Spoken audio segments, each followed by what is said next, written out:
Inclusive teaching, supporting all students in the college classroom. Introduction to critical reflection. One of the most important goals of this course is to introduce instructors to the idea of critically reflecting on their teaching practices.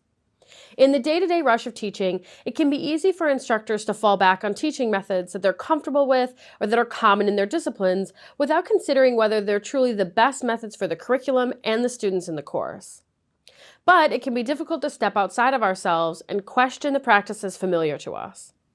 The first step is acknowledging our own identities and our positions in the classroom. Critical reflection to me is essentially a process of checking the assumptions that you have as a teacher and making sure that they fit the particular context within which you're working. I think we all approach every teaching interaction, the planning of curriculum, sequencing of instruction, design of evaluations, what you actually do in a class. We approach those activities based on a set of assumptions that we have about what will most help students learn. And I think a critically reflective teacher is constantly trying to unearth and assess the accuracy of those assumptions. And I think that happens by looking at what you do through the widest range of possible perspectives that you have open to you. And I think that every teacher has essentially 4 lenses through which they can view what it is that they do. We have the lens of students' eyes, so we can see the classroom as students see it.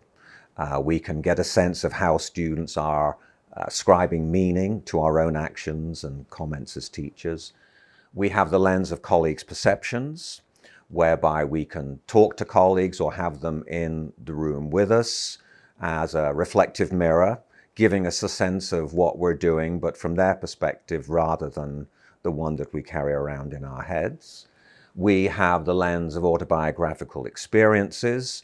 I think we all have experiences as learners and as teachers that is a valuable source of data from which we can draw to get a different sense of what we're doing. And then we have the lens of theory and literature, where we can read things and research things that we're struggling with in the classroom, like maybe the degree of resistance that students are exhibiting, or the reasons for non-comprehension of material, or why it is that students don't seem to be able to move from a dualistic perspective on content to a multiplistic perspective, why it's hard for them to form their own opinions on difficult content. If you've never engaged in deliberate and purposeful critical reflection before, sometimes it can come as a little bit of a shock. You're discovering things about yourself that you weren't aware of. You're discovering things about your students that take you by surprise.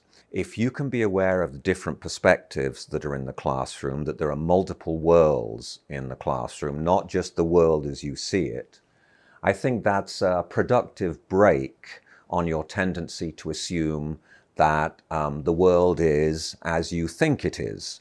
Jürgen Habermas, the German critical theorist, says that you know someone is moving into adult maturity when they stop universalizing their own experiences. And, I can't really think of a better aim for college education than to stop people universalizing their own experiences. So I think that critical reflection really helps you do that as a teacher, and also helps students understand that different people are experiencing instruction and learning in different ways.